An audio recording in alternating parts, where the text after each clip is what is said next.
Alors, je vais vous parler de l'hyperparathyroïdie secondaire et de sa physiopathologie plus précisément. Donc, la baisse du tissu rénal au cours de l'insuffisance rénale chronique va entraîner une diminution de l'excrétion urinaire de phosphore, d'où une hyperphosphorémie, qui va stimuler la sécrétion par les ostéocytes et ostéoblastes surtout, du fibroblast de growth factor, FGF23, hausse de sécrétion qui va entraîner une baisse d'un alpha-hydroxylase au niveau rénal, qui est déjà bien diminuée par la baisse néphronique. Et cette baisse de calcitriol va entraîner une diminution de l'absorption de calcium au niveau intestinal, d'où hypocalcémie, et une baisse de l'absorption du phosphore également, qui va entraîner l'hypophosphorémie pour lutter contre l'hyperphosphorémie. Alors, cette baisse du calcitriol va également être responsable d'une baisse, d'une stimulation de la parathormone, qui est également stimulée par l'hypocalcémie. Et donc, cette double stimulation va entraîner une hyperparathyroïdie qui va être responsable d'une stimulation osseuse avec relargage de calcium en particulier et remodelage osseux favorisant les fractures. Les anomalies biologiques vont s'installer de façon progressive au cours de la maladie rénale chronique. De façon initiale, nous avons une baisse de la protéine Cloto. Donc Cloto parce que c'est l'ADS qui tisse le fil de la vie. Donc cette protéine est impliquée dans la longévité.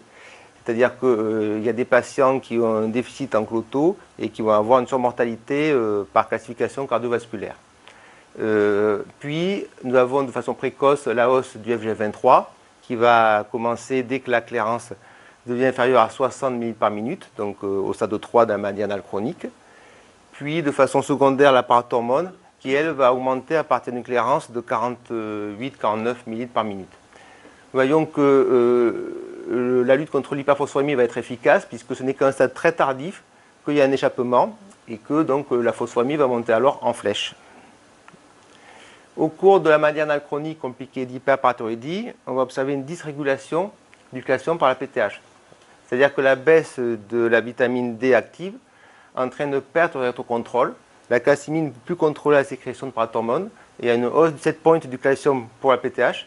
C'est-à-dire que pour obtenir la même baisse de PTH, le taux de calcium devra être beaucoup plus élevé. Ce qui explique le décalement de la courbe vers la droite.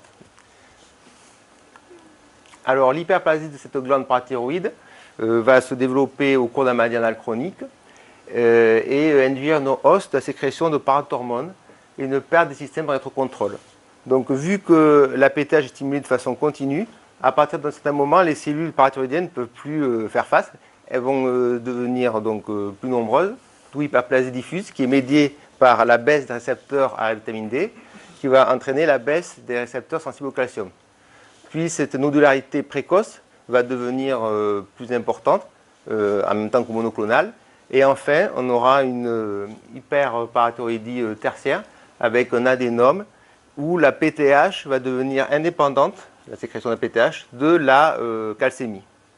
Et à ce stade-là, seule la chirurgie sera efficace.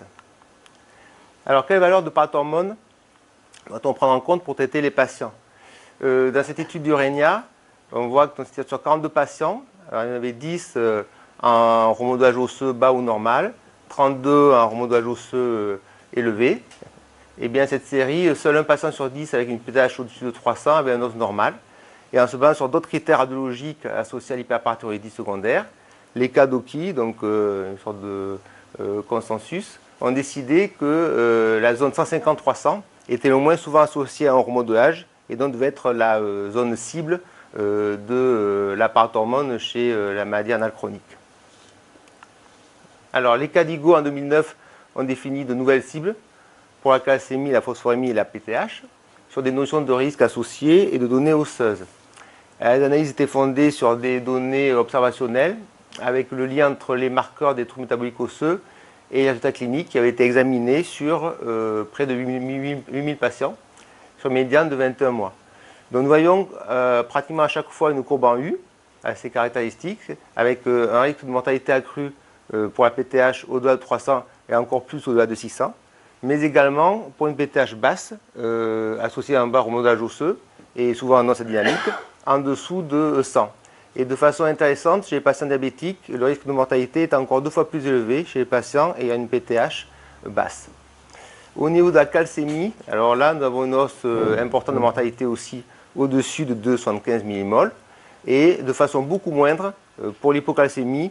Donc on peut considérer que l'hypocalcémie est beaucoup moins dangereuse que l'hypercalcémie tant qu'elle est dans des limites correctes.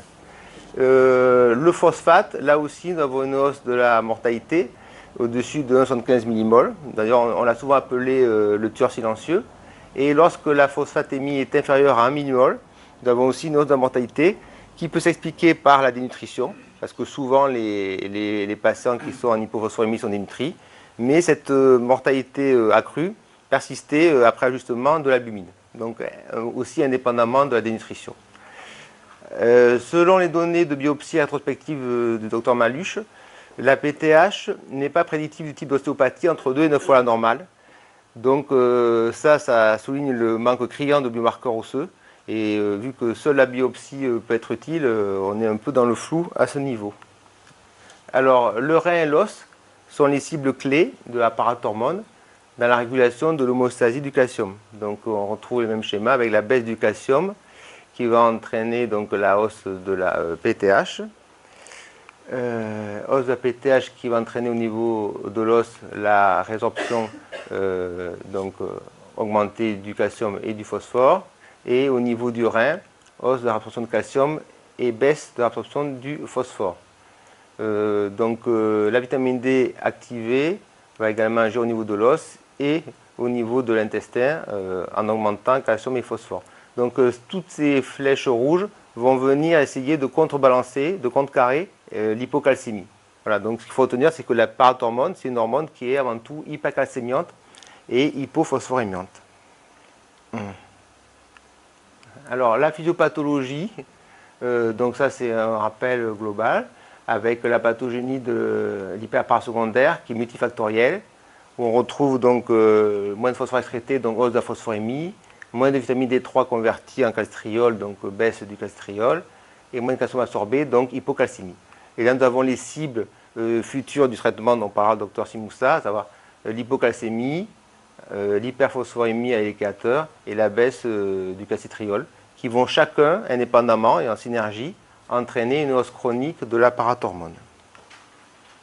L'hyperparathyroïdie entraîne une surmortalité du fait des dyscalcémies, du fait également du risque accru de chute et de fracture, surtout lorsque la PTH est très élevée, et également du fait d'une augmentation des calcifications cardiovasculaires et en particulier coronaires.